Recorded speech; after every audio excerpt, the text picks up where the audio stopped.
구약성경 창세기 3장 8절부터 마지막 절. 오늘은 하나님은 사랑이십니다 이런 제목으로 말씀 나누겠습니다. 잠깐 기도합시다. 하나님, 이 시간에 말씀을 묵상할 때 함께 하시고 우리가 하나님의 사랑을 기억하고 그 은혜에 감사하게 주시옵소서. 의탁하며 예수님의 이름으로 기도하옵나이다. 아멘. 일본의 오이라 미스오라고 하는 여자분이 있었습니다. 이 사람이 책을 썼는데 책 제목이 그러니까 당신도 살아. 제가 이 책을 처음에 벌써 한 20년 전인 것 같아요. 사서 읽으면서 처음엔 제목을 보고 깜짝 놀라서 읽었어요. 그러니까 당신도 살아? 이게 뭐지? 그래서 이 책을 사서 읽었는데 읽다가 참 많은 은혜를 받았습니다. 이분이 어렸을 때부터 이 가난한 약간 어려운 가정 형편에 살았는데 중학교를 다니는데 중학교에서 이짐에 왕따를 당한 거예요. 그러니까 더 글로리에 나오는 그 아이처럼 완전히 왕따를 당해서 결국은 내가 학교에도 다닐 수 없고 사람들이 나를 너무 싫어하는 거라고 집에 가가지고 과도로 배를 그었는데 무려 5번이나 긋습니다. 활복 자살을 한 여자애가. 그러면서 10cm까지 들어간 거예요. 근데 기적적으로 죽지 않고 이 여자가 살아나는 거예요. 근데 살아는 났는데 인생에 대해서 자포자기를 하고 삶에 대해서 소망을 버리니까 결국은 가출을 합니다. 그리고 밖으로 나가서 비행소녀가 돼서 비행기를 타고 다니면서 비행소녀가 돼서 그러면서 살아가게 되는 거예요. 그러다가 우연히 조폭을 만나서 조폭과 결혼을 합니다. 그리고 6년 동안 조폭하고 같이 사는데 조폭이에요. 사랑을 해준다고 말은 하는데 얼마나 조폭들이 심합니까? 막 폭력에 폭행에 온갖 수모를 당하면서 살다가 마지막 6년 안에 이혼을 하고 16살 때 일이 벌어진 거예요. 그 이혼을 하고 나서 길거리로 나아갑니다. 그리고 혼자 호스티스가 돼서 이제 사람들을 꼬시면서 유혹하면서 술을 팔고 몸도 팔고 이런 여자로 변질돼 버린 거예요. 이게 나이가 22살밖에 안 된 나이에 16부터 그러니까 중학생부터 자기 인생을 포기해 버린 거죠. 그래서 밖에 나가서 막 사람들 막 술 먹고 가요, 아저씨 들어와요, 이런 사람이 된 거예요. 근데 어느 날 아저씨 들어오세요 하고 딱 잡았는데 그 아저씨가 자기를 보고 깜짝 놀란 거예요. 왜냐면 아빠의 친구였던 거예요. 그러니까 아빠의 친구가 이 딸을 보고 너무 놀래가지고 너 왜 여기 있니? 너 무슨 일이니? 왜 이러고 있는 거야? 했더니 막 건드리지 마세요, 신경 쓰지 마세요, 내 인생은 망가졌어요, 막 이렇게 얘기합니다. 그랬더니 그 아저씨가 한마디를 합니다. 네 부모 때문에, 네 가정 때문에, 네 친구들 때문에 네가 힘든 건 나도 이해한다. 그래, 그건 환경 탓이 맞아. 근데 이 삶을 선택한 건 너잖아. 네가 그걸 선택한 것 아니니? 친구들이, 사회가 너를 이렇게 만드는 게 아니라 사실은 네가 선택한 거지 아니냐라고 얘기를 합니다. 그러면서 하는 말이, 네 인생을, 어차피 네 인생이 넝쿨이라면 썩은 대나무 같은 썩은 나무에 칭칭 감고 올라가지 말고 썩지 않는 튼튼한 나무, 생명력 있는 나무, 그런 나무에다가 네 인생의 넝쿨을 감고 올라가면 안 되겠니? 라고 얘기를 한 거예요. 그 말을 듣고 이 친구가 그때 깜짝 놀라면서 정신을 번쩍 차립니다. 아, 내가 이걸 선택했구나. 내가 세상 탓하면서 결국은 나 스스로가 나를 망쳤구나, 이런 생각이 들어요. 그래서 22인 나이에 모든 생활을 청산하고 공부를 하기를 시작합니다. 한자 하나 제대로 못 읽던 여자가 그때부터 공부를 합니다. 그러면서 이 변호사 시험, 사법고시에 조사 시험을 합격하고 나중에 그 어렵다는 변호사 시험에 29에 결국은 합격을 해서 변호사까지 됩니다. 놀라운. 그리고 나서 이 사람이 이제 자기처럼 인생이 망가지고 학폭을 당하고 죽고 싶은 사람들, 청소년들을 찾아다니면서 그들의 변호사가 돼서 니네들도 희망이 있다, 니네들도 살 수 있다, 나도 이렇게 살아있는데 그러니까 너도 살아, 이러면서 사람들을 살리는 일을 하고 있다는 거예요. 참 놀랍지 않습니까? 근데 이 글을 보면서 제가 아까 얘기한 내용이 너무 저는 참 감격이었어요. 왜냐하면 어차피 살아가는 인생인데 썩은 동아줄에 꽁꽁 매어서 그게 전부인 것처럼 살아가는 인생이 되지 말고 튼튼한 나무에 인생의 줄기를 좀 감고 살면 안 되겠니, 이러더라는 거예요. 여러분, 우리 인생도 마찬가지예요. 우리가 하나님을 모르면 썩은 세상을 칭칭 감고 그게 우리 인생의 전부인 줄 알고 칭칭 감고 살아간다는 거예요. 하지만 우리 인생을 제대로 살려면 썩지 않는 영원한 생명의 나무인 예수 그리스도에게 우리의 삶을 감고 줄기를 감고 올라가는 삶을 살아야 되는 거예요. 왜요? 지난주에도 얘기했잖아요. 우리 인생은 죄의 영향을 받아서 아담 이후로 물려받은 죄책과 죄의 오염 때문에 우리는 부패되어 있어요. 우리의 죄의 본성은 부패된 전적 타락, 즉 타락한 백성을 우리는 지금 살아가고 있는 사람들이란 말이에요. 근데 이 타락한 백성에게 소망이 있습니까? 없단 말이에요. 우리는 마귀의 포로가 돼 있어요. 마귀가 완전히 우리를 장악하고 다스려요. 마귀에게 경쟁자가 없어요. 세상 모든 게 마귀의 손아귀에 있는 거하고 똑같단 말이에요. 그래서 마귀의 손에 붙들린 우리는 작은 지옥, 사실 작은 지옥을 사는 거예요. 그런 우리에게 필요한 게 뭐라고요? 전적인 은혜예요. 은혜. 전적인 은혜 없이는 살 수가 없단 말이에요. 왜요? 여러분, 아담이 지은 죄를 보십시오. 아담은 선악과 하나 따먹었는데 그게 무슨 대단한 죄입니까? 아담이 선악과 따먹은 게 큰 죄입니까? 생각해보세요. 큰 죄 맞습니까? 저도 어렸을 때요, 막 서리도 하고요, 딸기밭에 가서 숨쳐먹다 걸려가지고 뒤지게 얻어 터지고요, 감도 따먹고요, 아유, 뭐 제 친구들하고 같이 했지만 그게 엄청 큰 죄입니까? 근데 큰 죄죠, 사실은. 근데 여러분, 아담은요 엄청 큰 죄를 지었어요. 왜? 아담은요 선악과 하나를 따먹은 게 아니에요. 우리가 쉽게 얘기하면 아담의 죄는 십계명을 다 범한 거예요. 하나님을 섬기고 다른 신을 섬기지 말라. 하나님 외에 다른 신이 없다 그랬는데 아담은 다른 신, 마귀의 음성에 귀를 기울이고 다른 신을 신으로 받아들이잖아요. 하나님은 다른 신을 섬기지도 경배하지도 말라 그랬는데 아담은 다른 신인 마귀의 소리에 듣고 그에게 경배하고 그에게 엎드려 굴복하고 절했단 말이에요. 하나님의 이름을 망령되이 부르지 말라 그랬는데 아담은 하나님의 이름, 하나님의 명예를 더럽히고 마귀의 자녀가 돼버렸단 말이에요. 하나님의 자녀가 아니라. 하나님은 아담을 통해서 영원한 안식을 누리라고 말씀했는데 아담에게, 아담은 안식을 버리고 자기 자녀들까지 안식을 누릴 수 없는 상태로 만들어버렸단 말이에요. 아버지이신 부모를, 하나님을 거역함으로 인해서 후손까지 장수하는 영생의 복을 아담은 다 빼앗기게 만든 온용이 됐단 말이에요. 아담은 살인하지 말라라고 말씀하신 하나님의 명령을 어기고 결국은 그가 따먹은 그것 때문에 우리 모두가 마귀에게 죽은 존재, 살인된 존재로 살고 있는데 얘기하고 있는 거예요. 아담에게 하나님이 말씀하신 게 뭐예요? 따먹지 말라. 이 말은 다른 얘기로 우상을 섬기지 말라. 우상이 뭐예요? 성경은 우상은, 음행은 우상 숭배니라 라고 얘기한단 말이에요. 하나님은 간음하지 말라 그랬잖아요. 근데 아담은 이미 음행을 한 거예요. 우상 숭배를 했기 때문에, 우상을 신으로 받아들였기 때문에. 나아가서 어떻게 했습니까? 거짓말하지 말라 그랬잖아요. 근데 마귀가 거짓말하니까 그 거짓말에 쏙 넘어가가지고 이제 우리 모두 거짓 인생을 살아가면서 거짓이 진짜인 줄 살게 만들어버렸단 말이에요. 이웃의 것을 탐내지 말라 그러는데 하나님의 것, 그것도 하나님이 금지한 것을 탐내고 그것을 가지고 하나님 것을 도둑질하고 탐내는, 그러니까 10가지 십계명을 다 어겼단 말이에요. 이 아담의 죄가 결코 가볍지가, 아니 모든 인류가 이 죄 아래서 자유하지 못하게 만들어버린 게 바로 아담이란 말이에요. 그래서 여러분, 우리가 그렇게 사는 거예요. 왜? 아담의 죄는 하나님의 관계, 하나님의 질서를 다 깨뜨려 버렸기 때문에. 이게 비참한 거예요. 여러분, 그릇이 깨진 것처럼 하나님의 창조 세계가, 하나님의 관계가, 창조 질서가 쫙 깨졌어요. 모든 것이 그냥 와장창창창 다 깨져버렸단 말이에요. 그게 다른 얘기로 하면 망가졌다는 뜻이에요. 완전히 세상이 다 망가져 있는 거예요. 헤르만 바벤큐라고 하는 신학자가 그랬어요. 인간의 죄는 온 세계를 망쳐놓았다. 이제 그의 세계에 은은 죄책으로, 거룩함은 불순종으로, 영광은 수치로, 복됨은 비참함으로, 좋아하는 무질서로, 빛은 어둠으로 변질됐다는 거예요. 이게 아담의 범죄로 인해서 온 세상의 창조 질서가 망가지고 깨어졌다는 거예요. 얼마나 비참합니까? 그럼에도 불구하고 죄로 깨어진 이 세상에서 창세기 3장은 타락의 이야기, 온죄의 이야기만 얘기하지 않습니다. 무슨 얘기를 합니까? 하나님이 우리를 사랑하신다는 거예요. 하나님이 우리를 사랑하신다. 옆 사람한테 인사 한번 하세요. 하나님이 당신을 사랑하십니다. 여러분, 하나님이 우리를 사랑하십니다. 하나님은 우리를 사랑하셔서 망가진 이 세상, 깨어진 이 세상을 그냥 보고 있지 않고 이 세상을 위로하시고 변화시키시려 일하신 분이라고 창세기 3장이 우리에게 말씀하세요. 먼저 하나님은 깨어진 세상, 하나님과의 관계가 죄 때문에 깨어져요. 가장 먼저 깨진 건 하나님과 관계가 깨어진 거예요. 하지만 이 깨어진 관계에서 우리가 느끼는 게 뭐예요?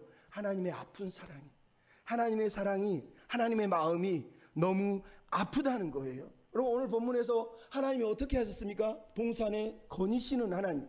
이 거닐다라는 히브리어는요, 미트할렉이라고 하는 단어를 쓰는데 할라크의 히트 파일 뭐 이렇게 문법적으로 그러는데 이게 무슨 얘기냐면요, 현재 분사형, 쉽게 얘기하면 옛날부터 지금까지 반복적이고 습관적인 행동을 나타낼 때 쓰는 단어예요. 그러니까 하나님이 어느 날 갑자기 하루 잠깐 동산을 거니셨다는 게 아니라 하나님이 아담과 동산에 계시는 동안은 항상 하나님과 아담이 동산을 거니는 삶을 살았다고 얘기를 하는 거예요. 즉 하나님의 꿈, 하나님의 마음의 비전은 뭐냐? 우리가 하나님과 함께 더불어 사는 거예요. 하나님과 함께 더불어 거니는 거예요. 하나님과 함께 일하는 거예요. 하나님과 함께 살아가는 거예요. 그게 하나님의 비전이고 하나님의 마음이라는 걸 알아야 돼요. 여러분, 그래서 하나님이 뭐라고 물어봅니까? 너 어디 있느냐? 여러분, 무슨 얘기예요? 하나님이 원하는 존재가 아니라는 거. 하나님이 원래 원하는 자리에 있지도 않고, 하나님이 얼마나 마음이 아픕니까? 너 지금 어디 있느냐? 무슨 말이에요? 하나님이 부여하신 그 특권과 그 아름다운 것들을 다 잃어버린 존재라는, 누가 너의 벗었음을 알게 했느냐는 거예요. 하나님 당신은 그렇게 얘기한 적이 없기 때문에. 14절에 보면 뱀아 네가 그랬구나 라고 말하는 걸 볼 때 하나님은 이 상황을 다 보시면서 아파하는 거예요. 왜 그랬어? 사실은 이런 거하고 똑같은 거예요. 또 하나 뭐라고요? 내가 금지한 나무 열매를 네가 지금 먹었느냐? 여러분, 이게 하나님의 마음이에요. 하나님이 금지한 것은 우리에게 좋은 것이기 때문에 금지한 거예요. 이거를 먹지 않아도 살 수 있기 때문에 금지한 거란 거예요. 근데 그걸 먹었다는 거예요. 여러분, 이 세 가지 질문에 하나님의 아픈 마음이 느껴지잖아요. 여러분이 자녀를 키우면 알잖아요. 애들이 실수할 때마다 너 왜 그랬어? 누가 그렇게 하라고 그러지? 무엇 때문에 그랬니? 여러분, 그게 뭐 추궁하고 뭐 미워서 그러는 겁니까? 이 본문에서 느껴지는 건 하나님의 마음의 아픔이에요. 하나님이 너무 아프셨다는 거예요. 하나님은 오늘도 여전히 똑같으세요. 우리가 하나님이 원하는 삶, 원하는 자리에 있지 않을 때마다 너 왜 그러고 있니? 아파하십니다. 아까 오히려 미스오의 그 아버지의 친구가 그랬잖아요. 너 왜 여기서 이러고 있니? 너 뭐 때문에 이러고 있니? 여러분, 누가 그렇게 했다고요? 사단이 그랬다고요? 내가 선택한 얘기라고 성경이 우리한테 말씀을 하고 있잖아요. 근데 여러분, 이런 하나님의 질문에 아담의 대답이 뭐였습니까? 권사님, 뭐라고요? 그거는 아직 벌써 거기까지 가시면 어떻게 끝낼까요? 이제 설교? 너무 빨리 나가시는데 뭐라 그랬어요?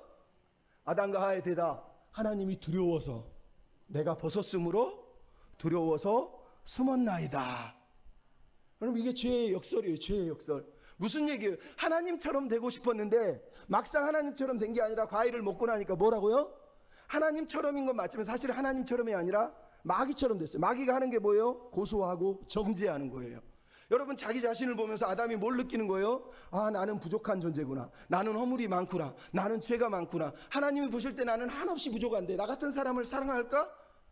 여러분, 하나님과 함께 건질 때는 그런 느낌이 없었어요. 왜? 그 모습 그대로 하나님이 사랑하셨고 아무런 자기 정죄나 판단이 없었단 말이에요. 근데 선악과를 딱 따먹는 그 순간 자기 마음에 뭐가 들어온 거예요? 마귀가 너 같은 애 사랑할 것 같니? 너 같은 애를 하나님이 사랑한다고 웃기지 마. 마귀의 정죄가 그의 마음속에 들어온 거예요. 그러니까 선악을 먹고 나서는 난 부족한 존재구나. 나는 사랑받을 수 없구나. 그것 때문에 하나님이 다가오는데 두려워서 수치심을 느끼고 숨었다라고 성경이 얘기하고 있는 거예요. 여러분, 하나님이 만드신 형상이 얼마나 아름다웠습니까? 근데 이제는 자기가 부족한 존재라는 거예요. 부족한 존재. 하나님이 원하는 나, 하나님이 보시는 나가 아니라 내가 나를 보고 내가 나를 만들어가는 거예요. 내가 기대하는 나가 이제 생긴 거예요. 이게 지금 창세기 시작이에요. 내가 원하는 나가 되기 위해서 율법주의가 그래서 나오는 거예요. 왜? 내가 만족하면 그때 하나님도 만족할 거라고 믿으니까. 그게 바로 내가 만든 나예요. 그래서 하나님과 관계의 부족함을 자꾸 채우려고 해요. 근데 어떻게 채우려고 한다고요? 하나님께 나가서 회개하는 게 아니라 외부에서 채우려고 한다는 거예요. 내 부족함은 외부에서 와야 돼. 어떻게? 돈을 통해서, 물질을 통해서, 칭찬을 통해서, 인기를 통해서, 성공을 통해서 사람들이 우러러 박수 쳐줄 때 내 부끄러움이 상쇄되고 내 모자람이 채워지는구나, 이런 마음이 이때부터 들기 시작한다는 거예요. 그러니까 자기 안에 있는 부족함을 회개하는 게 아니라 이 부족함을 덮으려고 무화과 나무를 계속 긁어 모으는 거예요. 저번에도 얘기했죠. 무화과 잎이라는 게 뭐예요? 사단이 우리에게 만들어준 거짓 피난처, 거짓 안식처라는 말이에요. 근데 돈 뒤에 숨어서 이 무화과 나무 좋네, 나 이제 좀 멋있어 보이지. 성공 뒤에 숨어서, 인기 뒤에 숨어서 내가 이 정도 누리고 있으니 이제 하나님도 날 사랑하겠지. 내가 헌금도 이만큼 드렸고 내가 큰 교회에 성공했으니 하나님 날 사랑하겠지. 모든 온갖 무화과 나무 잎을 엮어서 자기를 가리면서 자기가 괜찮은 존재인 척, 그렇게 우리가 살아내고 있단 말이에요. 그러니까 인간의 문제는 죄책의 문제, 두려움의 문제예요. 거짓 피난처에 숨어서 그게 전부인 것처럼 살아가고 우상을 섬기면서 마치 하나님을 섬긴다고 믿고 있는 그 거짓된 삶을 성경이 우리한테 말씀을 하고 있단 말이에요. 그래서 우리가 해야 될 게 뭐예요? 성경에 십자가에 못 박아야 돼요. 우리의 거짓 자아를, 우리의 거짓 자아, 내가 만든 자아, 내가 정죄하고 판단하는, 나를 판단하고 남을 판단하는 기준이 나에게 있는 거예요. 그러니까 저 사람이 내 눈에 안 보이면 정죄하고 저 사람이 내 기준에 안 맞으면 정죄하는 거예요. 창세기 하나님은 그런 적이 없는데 우리 스스로가 정죄하는 존재라가 스스로 변질돼 버렸다는 거예요. 어떻게 한다고요? 갈라디아서 6장 14절 15절이 그러잖아요. 내가 예수 그리스도의 십자가 외에는 결코 자랑할 것이 없나니 그리스도로 말미암아 세상이 나를 대하여 십자가에 못 박히고 내가 또한 세상을 대하여 그러하리라. 여러분, 우리가 세상에 대해서 못 박지 않으면 세상의 기준, 세상의 판단 근거를 가지고 나를 판단하고 남을 정죄하기 때문에 우리 안에 안식이 없고 평안함이 없는 거예요. 이게 비참한 거예요. 근데 여러분, 성경이 뭐라고 그래요? 하나님의 은혜의 역습, 하나님의 은혜가 우리 삶 가운데 쳐들어오고 달려들어오고 적들을 쳐부수고 깨부수는 일이 벌어져요. 그게 뭐예요? 성경은 무려 365번이나 두려워하지 말라, 두려워하지 말라. 학자들이 두려워하지 말라를 다 횟수를 세봤더니 365번이었대요. 365인지 아닌지 모르지만 의미가 있어요. 뭐요? 매일 하루에 한 번씩 우리는 매일 들어야 될 목소리예요. 두려워하지 말라는 거예요. 우리는 죄 때문에 선악과를 따먹은 이후에 인간은 계속 두려워해요. 하나님은 그래서 찾아올 때마다 두려워하지 마, 두려워하지 마, 두려워하지 마. 왜요? 우리를 사랑하시니까.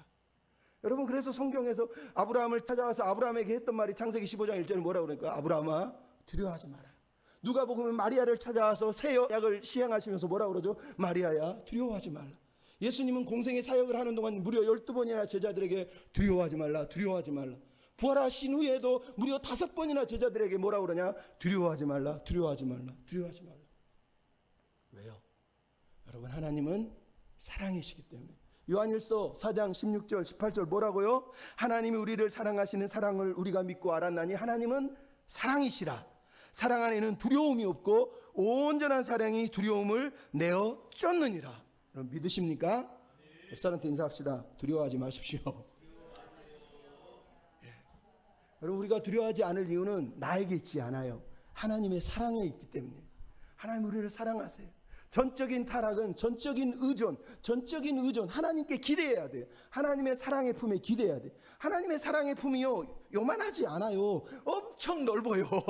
다 끌어안을 수가 있다니까요. 그 하나님의 사랑의 품에 안겨야 돼요. 사랑이 두려움을 이기는 거예요. 하나님의 사랑이 이기는 거예요. 아셨습니까? 두 번째로 여러분, 하나님과의 관계만 깨진 게 아니에요. 우리는 뭐예요? 사람과 자연과의 관계도 깨어졌다고 오늘 본문이 말씀을 하세요. 하지만 여기에 뭐가 나타나요? 하나님의 거룩한 사랑이 등장을 하고 있다. 여러분, 하나님의 사랑은 거룩한 사랑이에요. 하나님의 사랑을 무슨 뭐 방탕한 사랑, 왜곡된 사랑 이렇게 보는 사람도 있지만 하나님의 사랑은 그런 사랑이 아니라 거룩한 사랑이라는 걸 우리가 믿으셔야 돼요. 하나님이 물어본 이유가 뭐예요? 하나님의 마음은 회개를 원하셨단 말이에요. 회개만 했으면 끝날 일이었어요. 쉽게 얘기하면. 근데 아담과 하와가 회개를 했습니까? 오늘 본문에 보면 뭐라고요? 책임을 전가하고 있어요. 우리가 다 배워서 알잖아요. 책임을 아담은 누구에게 전가했어요? 하와에게. 하와는 누구에게 전가했어요? 뱀에게. 근데 더 중요한 게 있죠. 아담이 누구에게 책임을 전가했어요? 실은 하나님께. 당신이 주신 여자, 결국은 하나님 당신 때문이야 이러면서 하나님을 향해서 책임을 전가했다는 얘기를 성경이 우리한테 들려주고 있단 말이에요. 나를 돕는 자로 당신이 이 여자를 줬잖아요. 근데 이 여자가 나를 돕는 게 아니라 나를 넘어지게 했어요. 그러면서 여자를 탓했단 말이에요. 여자는 뭐라 그랬어요? 이놈의 뱀이, 못생긴 뱀이, 이러면서 뱀을 탓했단 말이에요. 이게 오늘 본문에 나와 있는 내용이에요. 그러니까 하나님이 이 모습을 볼 때 얼마나 마음이 아픕니까? 그래서 오늘 본문에 하나님은 심판하는 하나님으로 등장하는 거예요. 근데 여러분, 하나님의 심판이 의롭습니까? 의롭지 않습니까? 의로웠어요. 많은 사람들은 하나님의 심판을 의롭지 않다고 여깁니다. 제가 최근에 누가 네가 벗은 것을 알려주었느냐라고 하는 책이 있어요. 카톨릭의 야곱 라부, 이름은 갑자기 기억이 안 나는데 신부가 쓴 책이에요. 내용을 읽으면서 처음에는 너무 이 책 좋은데 그러면서 읽었는데 나중에 뒤로 갈수록 이상했어요. 내용이 뭐냐? 하나님은 사랑이기 때문에 결코 사람을 심판하지 않는다는 거예요. 하나님이 심판하고 있는 분은 아니래. 심판은 우리만 하지 하나님은 결코 심판하는 분이 아니라는 거예요. 너무 그럴듯해 보이는데 너무 말이 안 되잖아요. 그런 식이면 하나님은 아담과 하와도 소돔과 고모라도 절대 심판하시면 안 되는 분인 거예요. 근데 성경은 누가 심판했어요? 하나님이 심판하신 거예요. 하나님이. 근데 사람들은 하나님이 심판하시는 걸 믿지 않아요. 왜? 하나님은 사랑이니까.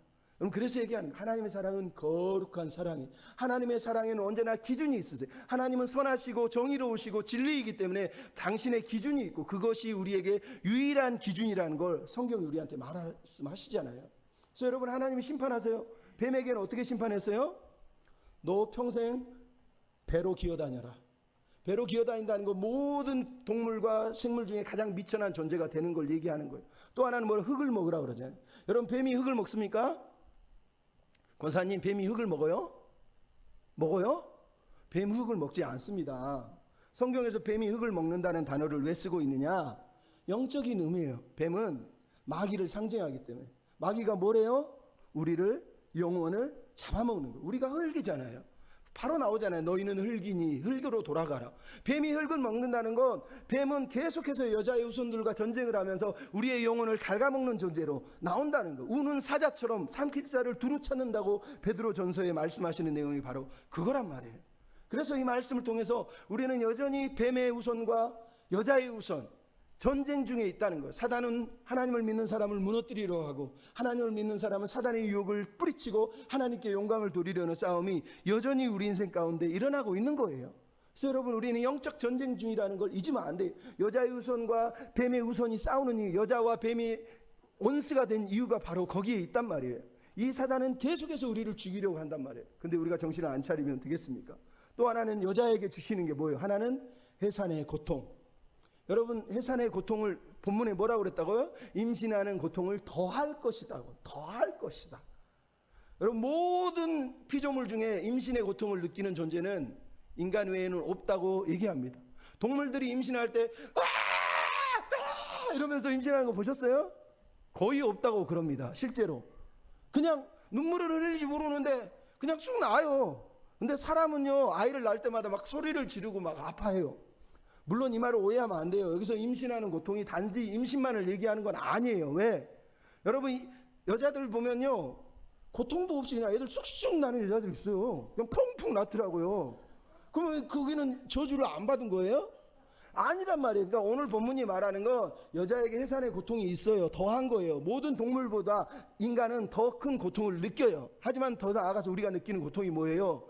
우리가 낳은, 여자가 낳은 자녀를 보면서 내가 낳은 존재가 죄를 가진 존재, 매일마다 세상을 향하여서 부모를 향하여서 거역하고 반역하는 존재라는 걸 느낄 때마다 우리 마음에 아픔이 있어요. 우리 마음에 고통을 느낀다는 거예요. 내가 낳은 존재가 하나님을 거룩하게 어렸을 때부터 막 찬양하고 태어나자마자 할렐루야, 할렐루야, 얼마나 좋겠어요. 절대로 그런 일이 없단 말이에요. 태어나자마자 얼마 안 있으면 루아가 아빠한테 아빠 싫어 미워 막 이러면서 처음부터 막 욕은 안 할지 모르지만 그러잖아요. 그러니까 그게 인간의 부모가 느끼는 아픔이라는 거예요. 단지 얘만 낳는 고통이 아니라 내가 죄된 자녀를 낳고 죄 때문에 죄진 자녀가 계속 나오고 있다는 거예요. TV에 보니까 어떤 여자분들이 서로 얘기하는데, 내가 결혼을 왜 했냐면 내가 결혼하면 나에게서 저 남편처럼 아주 잘생긴 아이가 태어날까 봐 기대하면서 결혼을 하게 됐다는 거예요. 근데 시간이 지나면서 내가 저렇게 못된 남편을 또 낳았네, 저놈이 또 못된 남편을 또 낳고 있네, 계속 못된 놈을 낳네, 이러면서 막 얘기하더라고요. 우리가 그러고 산다니까요. 이게 해산의 고통이에요. 뿐만 아니라 뭐라고요? 너는 남편을 원하나 남편은 너를 다스린다. 이 원하다는 단어는 테슈카라 그래서 사자가 먹이를 으르렁거리듯이 찾는 거를 말해요. 그러니까 원한다는 건 남편 사랑해 이런 뜻이 아니고요, 남편과 아내가 서로 권력 다툼을 한다는 거예요. 범죄로 인해서, 죄로 인해서 내가 주도권을 쥐려 가정에서 내가 왕이 되려고 서로 싸우는 존재로 변질된다는 얘기를 하고 있는 거예요. 그러니까 교회 다니면은요, 이 상황이 깨지는 거예요.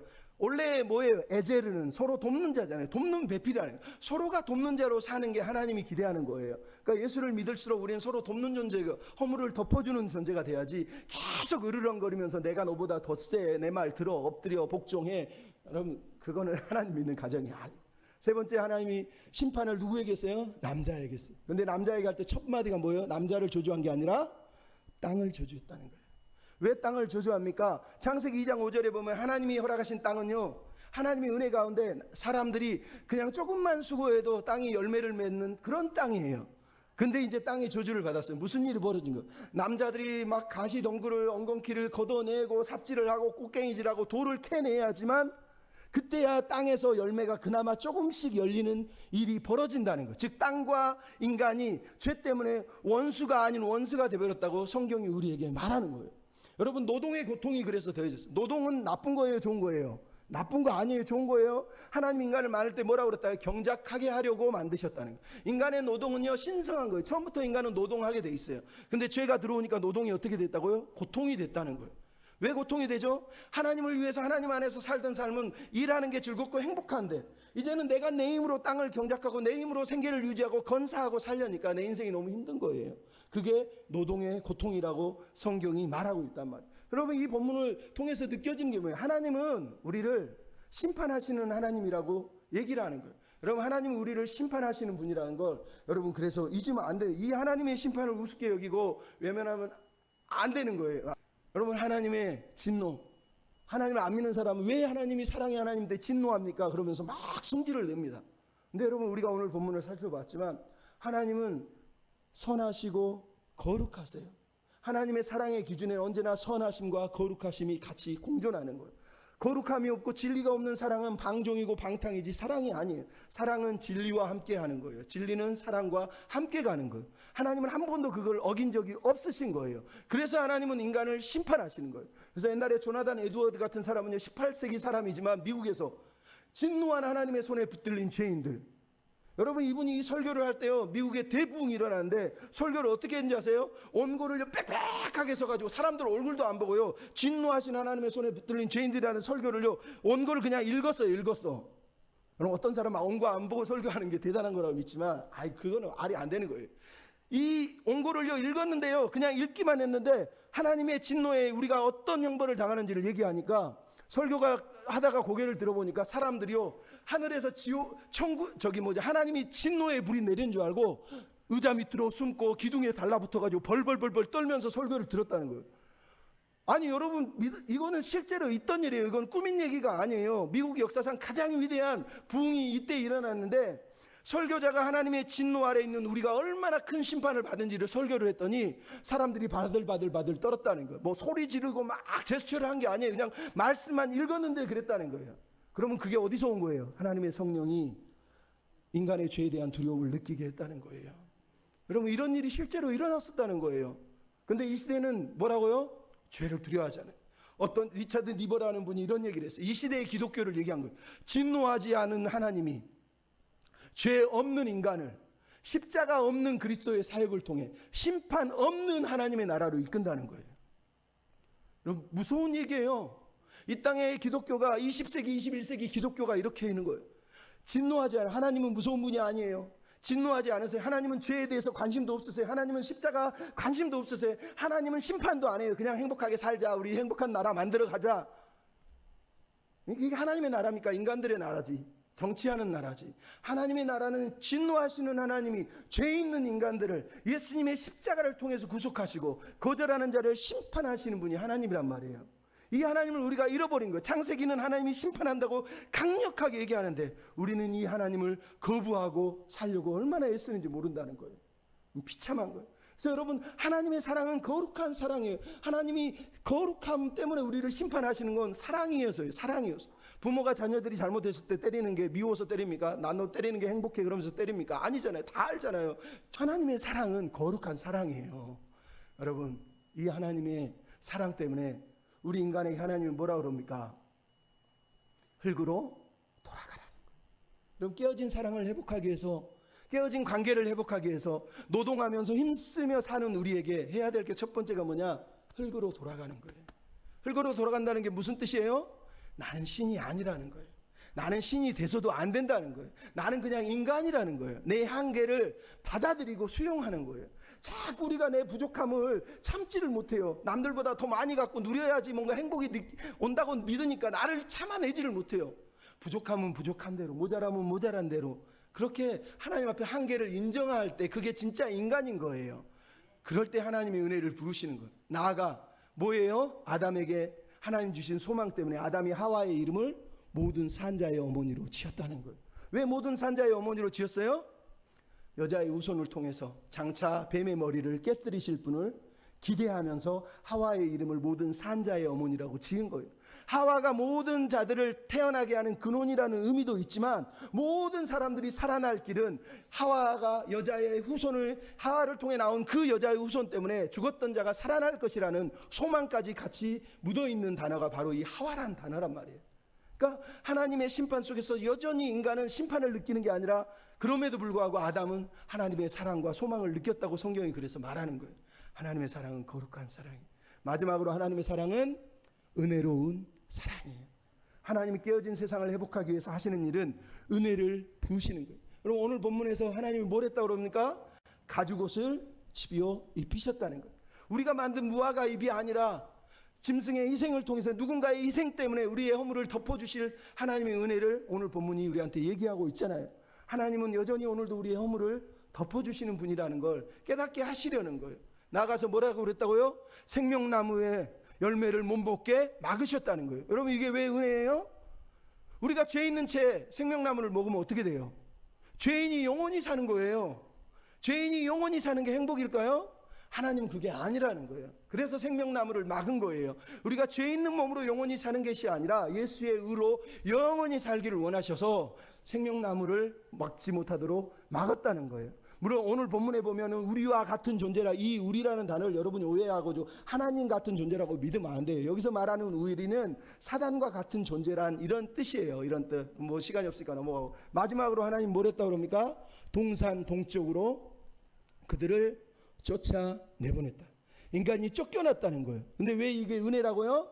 여러분 동산 동쪽은 하나님의 아들이신 왕이 다시 돌아오는 길이 동산 동쪽에 있어요. 그걸 얘기하고 마치려고 합니다. 자, 먼저 여러분 예수님을 보십시오. 예수님은 인간의 고통, 인간의 저주를 다 담당하시고 온갖 수치와 고난을 당하셨어요. 그리고 나아가 그 머리에 가시관을 쓰시고 저주를 다 뒤집어 쓰셨어요. 가시가 어디서 나왔습니까? 인간이 죄 때문에 받은 저주가 땅에서 가시를 내는 거예요. 왜 예수님이 가시관을 쓰십니까? 그 모든 인간의 저주를 다 담당하시려고 가시 면류관을 쓰신 분이세요. 그분이 그렇게 가시를 쓰시고 우리의 저주를 다 담당하신 분이라고 성경이 말하는 거예요. 나아가서 예수님은 어떻게 했어요? 저 영문 밖으로 나가서 저 언덕 위에 십자가 위에 달리셨단 말이에요. 인간은 나무 뒤에 숨어서 자기 수치를 가리려 했지만 예수님은 나무 위에 올라가셔서 모든 수치를 다 걷어내시고 옷조차 다 발겨 벗겨져서 인간이 가지고 있는 그 수치심을 다 세상에 보여주시면서 우리가 두려워했고 우리가 수치스러워했던 그것들을 예수님이 대신 다 지시고 영문 밖으로 가셨단 말이에요. 근데 여러분 예수님이 영문 밖으로 가시기 전에 하신 일이 있어요. 뭐예요? 겟세마네를 통해서 성전으로 들어왔다는 거예요. 여러분 성전이라고 제가 써 있잖아요. 성전에 보면 옆에 동문이라고 써 있죠. 동쪽 문이에요. 예루살렘의 성전의 동쪽에 뭐가 있냐면 시내가 있고 게르드론 시내에 넘어 겟세마네 있고 겟세마네에 감람산이 있고 감람산 뒤에 베다니 벳바게가 있어요. 예수님이 항상 여행 올 때마다 왜 저쪽으로 넘어오냐고요? 성전의 동쪽은 왕이 들어오는 문이라 그래서 왕의 문이라고 그래요. 하나님만이 오시는 문이에요. 근데 예수님은 항상 그래서 동편을 통해서 예루살렘으로 들어오세요. 그래서 예수님이 왕이 되셔서 아담이 동쪽으로 쫓겨났다면 하나님의 성전으로 다시 예수님이 두 번째 아담에 대해서 돌아오시는 거예요. 그래서 예수님이 떠나실 때 어디로 떠나셔요? 감람산 언덕에서 떠나셔요. 성편 동쪽에서. 그러면서 뭐라고 해요? 내가 다시 감람산으로 임재할 것이다 말씀하십니다. 왕으로 다시 재림하실 때도 동쪽으로 오시는 분이 바로 예수님이란 말이에요. 왜? 아담이 쫓겨난 그 아담의 제사장직을 회복하시기 위해서 예수님은 살아계실 때 동쪽으로 오셨고 그리고 나중에도 동쪽으로 오시는 거예요. 그래서 성전을 보면은 성전의 동쪽으로 쭉 들어가면 성전이 있고 그 다음에 지성소가 있는 거예요. 그래서 성전의 동문은 항상 왕이 들어오는 문이라고, 이 동문이라 그래요. 동문을 통과해야지 이방인의 저기 가운데 유대인의 뜰을 지나서 성소로 그리고 지성소 맨 끝으로 들어가는 거예요. 이게 성경 이야기라는 거예요. 근데 여러분 성소에 보면 뭐가 있어요? 성소 앞에 휘장이 있고 맨 뒤에 보면 중간에 휘장이 하나 더 있어요. 이게 지성소의 휘장이에요. 이 휘장에 뭐가 그려져 있어요? 저기 보면 알죠? 구름 날개. 성소 앞에는 천사들의 날개가 있고 불칼을 단 것처럼 지키고 있다라는 걸 성전은 이렇게 만들어져 있어요. 왜 성전을 이렇게 만들었을까요? 늘 얘기하죠. 에덴 동산은 성전의 모형이에요. 그러니까 하나님이 성전을 만드실 때 에덴 동산을 그대로 여기다 갖다 놨다는 거예요. 그래서 지성소 입구에는 천사들이 구름 날개로 지키고 있는 것을 알 수가 있어요. 이 구름 날개를 지나면 뭐가 있어요? 휘장을 걷어내면 그 뒤에 하나님의 법궤가 있고, 그 뒤에 이번에는 천사들이 진짜로 이렇게 두 천사가 이 법궤를 지키고 하나님의 말씀을 지키고 있는 걸, 생명의 말씀을 지키고 있는 걸 우리한테 보여주고 있단 말이에요. 그러니까 왜 이 얘기를 보여준다고요?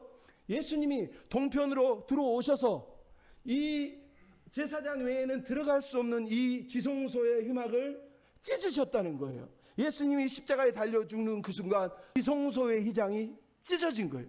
하나님과 인간이 만날 수 없었던 그 휘장을 예수님이 갈라내셨다고 성경이 우리한테 말씀을 하신단 말이에요. 이게 은혜라는 거예요. 예수님이 동편으로 오셔서 하는 일이 바로 지성소의 휘장을 찢어내셨다는 거예요. 얼마나 감사합니까? 그리고 그분이 우리의 모든 수치와 허물을 가지고 저 십자가 언덕으로 올라가신 거예요. 하나님이 아들을 달았을 때 행복해 그랬나요? 하나님이 아들이 십자가에 달려 죽는 걸 보시면서 나 이제 행복해 이랬습니까? 패션 오브 크라스트라고 하는 영화를 보면 그 영화 중에 가장 인상 깊은 장면이 바로 이 장면이에요. 예수님이 십자가에 달려 죽으시는 그때 하늘에서 바라보고 있어요. 그러면서 뭐예요? 하늘에서 뭐가 떨어졌어요? 눈물 한 방울이, 큰 눈물이 뚝 떨어지는 걸 영화에서 보여줍니다. 실제로 그랬는지 우리가 모르지만 멜 깁슨은 이걸 보여주고 싶었던 거예요. 하나님이 자기 아들이 죽으실 때 행복한 게 아니라 하늘에서 눈물을 펑펑 흘리시면서 아파하셨다는 거예요. 왜? 우리 때문에, 우리를 사랑해서 아들을 십자가에 다루셔야 했던 그 마음 때문에 아파하셨다고 말씀하시는 거예요. 그럼 이게 하나님의 마음이에요. 그럼 이 하나님의 마음을 이해하십니까? 시간이 같지만 한 가지만 들려드릴게요. 여기 보면 크리스토퍼 위안이라고 하는 사람이 있습니다. 옆에는 안젤라라는 어머니, 저 뒤에는 아빠가 있습니다. 근데 이 책의 제목이 다시 집으로예요. 이게 무슨 얘기냐? 중국인 이민자들이 미국으로 와서 살게 돼, 안젤라가. 그리고 남편과 결혼해서 의사 생활하고 치과 의사를 하면서 그냥 악착같이 돈을 벌어서 미국에서 성공하는 의사가 되고 아이들 둘을 낳았는데 아이들 둘이 아버지의 유업을 잇기 위해서 치과 의대, 치의대를 들어가서 치과 의대에서 우수한 성적으로 공부를 하고 의사의 길을 걸어가요. 그동안에 자기들이 너무 행복한 줄 알았어요. 근데 어느 날 남편과 아내 사이에 서로 관계가 깨어졌어요. 사랑하고 행복할 줄 알았는데 계속 싸움이 나면서 서로가 점점 사이가 멀어졌어요. 두 아들을 잘 키운 줄 알았는데 어느 날 큰아들은 의대 다니면서 방탕한 생활을 하고 계속 못된 짓을 합니다. 둘째만이 소망이었는데, 크리스토퍼 위안이라고 하는 둘째는 자기에게 소망이고 유일한 희망이었는데, 이 아이가 어느 날 집에 와서 얘기합니다. 나 게이예요. 나 동성애자입니다. 그러면서 22살에 자기 어머니에게 동성애자라고 선언을 합니다. 아니나 다를까 그 전부터 어머니가 이 아이가 16살 때 동네 아저씨한테 폭행을 당하게 돼요.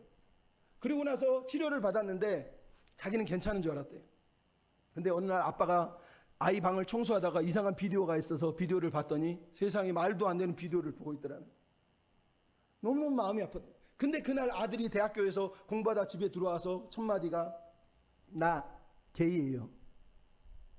그때부터 아빠는 아들이 너무 수치스럽고 미워서 쳐다보지 않습니다. 엄마는 너 그렇게 살면 안 돼, 그렇게 살면 안 돼. 남편을 바라보면서 왜 아들을 이따구로 좀 교육 좀 하지, 가만히 침묵하고 있냐고 막 화가 나요. 근데 아들이 한마디 더 합니다. 나 엄마 아빠가 나를 받아주지 않으니까 나 이제 집에 나갑니다. 그러면서 집을 뛰쳐나가 버립니다. 그래서 아들이 집을 나가버려요. 그러니까 그 전에도 의사하고 돈 많이 가지고 잘 살고 있었지만 늘 남편 때문에 마음이 공허했던 사람이 이제는 아들까지 게이라고 그러면서 동성애자로 집을 나가버리니까 너무 미칠 지경이에요. 그래서 해결을 못하니까 친구의 친구를 불러서 신부를 만나서 상담을 했는데, 카톨릭 신부가 위로를 해준다고 하는데 도움이 안 돼요. 그래서 어느 날은 결심을 했습니다. 안 되겠다. 내 인생 너무 힘들다. 죽어야 되겠다. 그러면서 기차표를 하나 끊습니다. 영무원이 왕복 끊을까요? 그랬더니 아니요. 그냥 저기 한번 가는 걸로만 해서. 왜? 왕복은 싸고 가는 건 비싸요. 그랬더니 아니요. 괜찮습니다. 그러면서 그 표를 끊고 기차를 타고 죽으로 갑니다. 근데 죽으로 가기 전에 우연히 그 역으로 가는 길에 어떤 사람이 책자를 하나 쭉 줬는데 완전히 오래된 전도지였어요.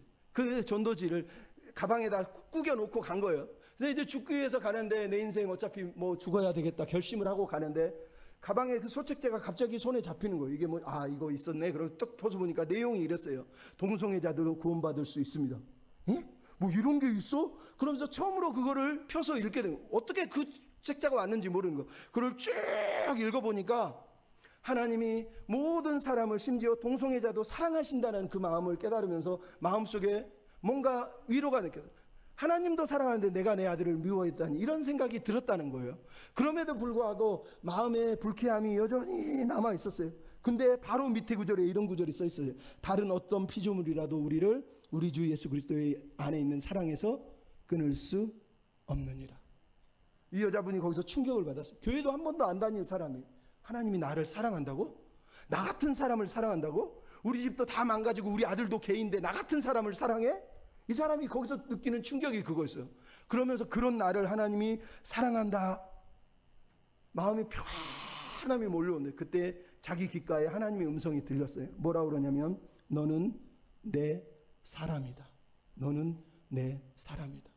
이 여자분이 거기서 얼마나 은혜를 받았는지 거기서 펑펑 울면서 회개를 하고, 내가 우리 아들을 위해서 기도해야지. 남편한테 가서 손잡고 회개를 하고, 두 사람이 서운해서 서로 막 미워하는 사이인데 회개하고 막 미안하다고 그러면서 관계가 회복돼서 두 사람이 이제 그때부터 교회를 다니고 아들을 위해서 기도를 하게 됩니다. 무려 7년을 기도하는데 아들이 집에 돌아오지 않습니다. 근데 그 기도가 응답이 됐는지 마약 단속국에서 이 아들을 잡아가서 6년형을 감옥에 들어가서 6년형을 살게 되는 거예요. 이 크리스토퍼 위안이라고 하는 이 아들, 여기 있는 이 친구가 감옥에서 6년형을 받고 들어간 거예요. 얼마나 마음이 아플까요? 근데도 자기는 잘못한 게 없잖아요. 내가 무슨 죄를 지었어? 그러면서 지낸 거예요. 그러면서 지내고 있는데 한 3일쯤 지났나 보니까 깜빵 안에 저게 조그만 책이 하나 있더래요. 뭐지 봤더니 그 감옥에 있는 성경이에요. 조그만 쪽 성경. 성경이네. 처음으로 그 성경을 자기가 펴서 읽어봤다는 거예요. 성경을 펴서 읽으면서 이 사람이 생전 처음으로 깜짝 놀랐다는 거예요. 자기가 그동안 세상의 법과 사람들의 법에 반대하고 산 게 아니라 하나님께 저항하고 살았구나, 하나님을 거역하고 살았구나, 이것보다 더 큰 죄가 없구나 하는 걸 처음으로 깨달았다는 거예요. 그러면서 그때부터 내가 죄인이었구나 이 마음을 드는데, 며칠이 안 돼서 이번에는 감옥의 의사 간호실에서 당신 간호실로 오라고, 그래서 간호실에 갔더니 종이 하나를 쭉 내주는 거예요. 봤더니 뭐라고 써있냐, HIV 플러스, 에이즈 양성 감염, 에이즈 환자가 돼 있는 거예요. 이 사람이 얼마나 놀랐는지, 내가 에이즈면 나는 이제 죽었구나, 사형 선고를 받았구나. 그래서 깜빵에 침실에 누워가지고, 보통 감옥은 침실이 이렇게 1층, 2층으로 돼 있잖아요. 그러니까 1층에 누워서 이렇게 쳐다보는데 2층 그 천장 위에가 뭐가 써 있냐면, 심심하면 읽어봐, 에레미야 29장 11절 이렇게 써 있는 거예요. 아니 그동안 안 보이는 게 보이는 거예요. 그래서 심심하면 읽어봐, 이게 뭐야 그러면서 성경 에레미야 29장 11절을 찾아서 막 읽었어요. 그랬더니 거기에 뭐라고 나있냐면, 여호와의 말씀이니라, 너희를 향한 나의 생각은 내가 안하니 평안이요 재앙이 아니니라, 너희에게 미래와 희망을 주려는 것이니라. 그리고 바로 이어서 너희가 나를 부르짖으며 기도하면 내가 기도를 들을 것이요, 온 마음으로 나를 구하면 내가 찾을 것이고 나를 만날 것이다. 사람이 거기서 충격을 받아. 그러면서 내가 하나님을 믿어야 되는구나, 하나님을 안 믿고 살 수 없어요. 그러면서 그때부터 1년 동안 성경을 막 계속 읽으면서 살아가요. 근데 이 사람이 뭐가 하나 남아있어요? 동성애자라는. 그러니까 나는 게이야. 근데 나도 하나님이 사랑한다 그랬어요. 성경에 게이도 사랑하고 게이도 괜찮은 거야 라고 말해줄 줄 알고 성경을 찾아서 읽는 거예요. 내가 게이인 거를 하나님이 합리화시켜 줄 줄 알고. 성경을 아무리 찾아도 네가 게이인 게 옳아, 괜찮아 라고 써있는 구절이 하나도 없더라는 거예요. 그래서 1년째 되는 날 처음으로 결단을 하겠어요. 내가 이전처럼 내 감정에 따라서 나는 게이야라고 하는 세상 법을 따라서 살 것인지, 아니면 하나님의 말씀의 기준에 의해서 이 모든 세상 기준, 내 감정을 다 버리고 말씀을 따라 살 것인지 결정해야 될 일생일대의 순간이 다가온 거예요. 거기서 이 사람이 하나님 말씀이 이렇게 명확하다면 나는 말씀을 선택할 거야. 그래서 말씀을 따라 삽니다. 그리고 모든 게이의 인생을 다 청산을 하고 6년 동안 사는 게 아니라 3년 만에 감옥에서 수감 생활하다 나와서 무디 신학교를 들어가고 휘튼 대학교에서 또 신학을 공부하고 나중에 베델 신학교에 가서 박사 학위를 받고, 그리고 지금 목회자처럼 전국을 돌아다니면서 어머니와 함께 사람들에게 하나님을 믿으라고, 하나님은 사랑이라고, 하나님이 사랑하신다고 이렇게 전도하며 살고 있다는 거예요. 그럼 이 얘기가 창세기에 바로 우리가 읽은 아담 이야기하고 똑같은 거 아닙니까? 내 법으로, 내 감정으로, 내가 원하는 삶을. 근데 이런 우리를 살리시려고 하나님의 아들을 십자가에 달으신 거예요. 십자가는 우리에게 말하는 건 내가 너를 사랑한다, 내가 너를 사랑한다, 너 너무너무 사랑한다, 나에게 어려움, 나에게 어려움. 여러분, 우리가 할 일은 십자가 앞에서 할렐루야, 감사합니다, 고맙습니다, 은혜입니다, 은혜입니다, 이렇게 고백하고 사는 거예요. 우리 그런 삶을 살아내는 저와 여러분이 됐으면 좋겠어요. 아멘.